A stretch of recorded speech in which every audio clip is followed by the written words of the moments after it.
ዴዘርቲፊኬሽን የምንለው እዚህ ጋር ኮንቴምፖራሪ ኢሹ ብለን ከያዝናቸው ዋና ፖይንቶች ውስጥ አንዱ ዴዘርቲፊኬሽን ነው። ይሄ ዴዘርቲፊኬሽን እንዴት ነው ሀፕን ሊያደርግ የሚችለው ብለን ስናይ ብዙውን ጊዜ ሞስትሊ ግሎባል ክላይሜት ቴምፕሬቸር እየጨመረ የሚሄድ ከሆነ ሞስትሊ ፒፕልስ ላንድን ለፋርሚንግ ወይም ደግሞ ለተለያየ አክቲቪቲ በሚጠቀሙበት ጊዜ ምን ያደርጋሉ? ፎረስትን ክሊር ያደርጋሉ። ፎረስት ክሊር የሆነ በመጣ ቁጥር ይሄ ላንድ ወይም ደግሞ ዴዘርትስ የምንለው ኖርማል ዴዘርት የነበረው ጀስት ትሩ ታይምስ ኢት ቢካምስ ዋት ቬሪ ዋይድ ማለት ዋይድ እየሆነ ይሄዳል ማለት እንደምታውቁት እዚህ ጋር ላንዱ ምን እንደመሰለ ፕሪቪየስሊ ቶዝ ከፍተኛ የሆነ ፎረስት ከቨሬጅ ሊኖረው ይችላል ይሄ ኤሪያ። ነገር ግን ስሩ ታይምስ ፒፕሎች በሚጠቀሙበት ሰዓት ማንኛውም ማህበረሰብ በሚጠቀምበት ሰዓት ይሄንን ፎረስት ክሊር እያደረጉ ሲሄዱ ይሄ ላንድ አውት ኦፍ ዲስ ቬጂቴሽን ከቨር ይሆናል። በዛን ሰዓት ለምን ይጋለጣል ማለት ነው? ለበረሃማነት ማለት። ስለዚህ ዴዘርቲፊኬሽን የምንለው ኢን ሾርት ኢት ኢዝ ይሄ በረሃማነት መስፋፋት ማለት ነው ኢን ሾርት። ኦኬ ሌት አስ ሲ ዲስ ላንድ ዲግራዴሽን ድራይ ላንድስ ዱ ቱ ዋት ሂውማን ኤንድ ክላይሜት ፋክተርስ ዋት አር ዘ ሞስት ኢምፖርታንት ፋክተር brings this desertification ብለን ስናይ ሂውማን እና ክላይሜት ፋክተርስ የምንላቸው ናቸው። ሂውማንስ ቅድም እንደገለጽኩት ፎረስትን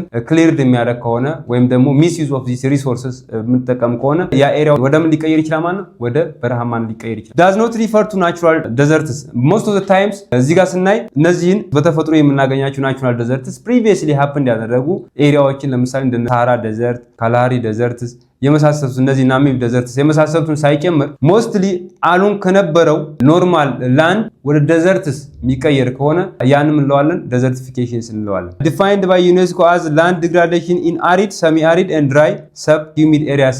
ሲምፕሊ ዩኤንሲሲዲ የተባለው ምን ብሎ ነው ጀስት ዲፋይን ያደረገው ዲግራዴሽን ኦፍ ዲስ ላንድስ ማለት ነው ኢን አሪድ አዝ ዌል አዝ ሰሚ አሪድ ወይም ደግሞ ሰብ ሂውሚድ ኤሪያስ አሪድ የምንለው ጀስት ከፍተኛ የሆነ ሙቀት ያለበት ኤሪያ ላይ ይሄ የዴዘርት እንትኑ የጨመረ መሄድ ከሆነ ምን እንለዋለን? ላንድ ዴዘርቲፊኬሽን ይባላል ማለት ነው። ዌን ሲ ዚስ ድራይ ላንድስ ኦቨርቪው ድራይ ላንድን በምናይበት ሰዓት በዓለማችን ላይ ከፍተኛ የሆነ ደረቅ የሆነ መሬት ክፍል ያለበት ቤት አካባቢ ነው የሚለውን ስናይ how many peoples they supported this dry lands it's around 3 billion peoples are expected to be survived around these areas ማለት እዚህ ኤሪያ ላይ ሰፍረው እንደሚገኙ ያሳያል። ወይም ደግሞ አሉ ተብሎ ነው የሚገምተው 3 ቢሊዮን ፒፕልስ ማለት ነው። ከዓለማችን ካለው 7.4 አካባቢ የሚሆነው ቢሊዮን ህዝብ 3 ቢሊዮን የሚሆነው ኦልሞስት ሃፍ እንደማለት ነው። እነዚህ አሪድ ኤሪያ ላይ ወይም ደግሞ ከፍተኛ የሆነ ሙቀት ያለባቸው ኤሪያዎች ላይ ይኖራል ማለት ነው። ሶ ሂር ድራይ ላንድስ በምናይበት ሰዓት ሎው ሬንፎል ፑር ሶይልስ ኤንድ ክላይሜት ስትረስ አለ።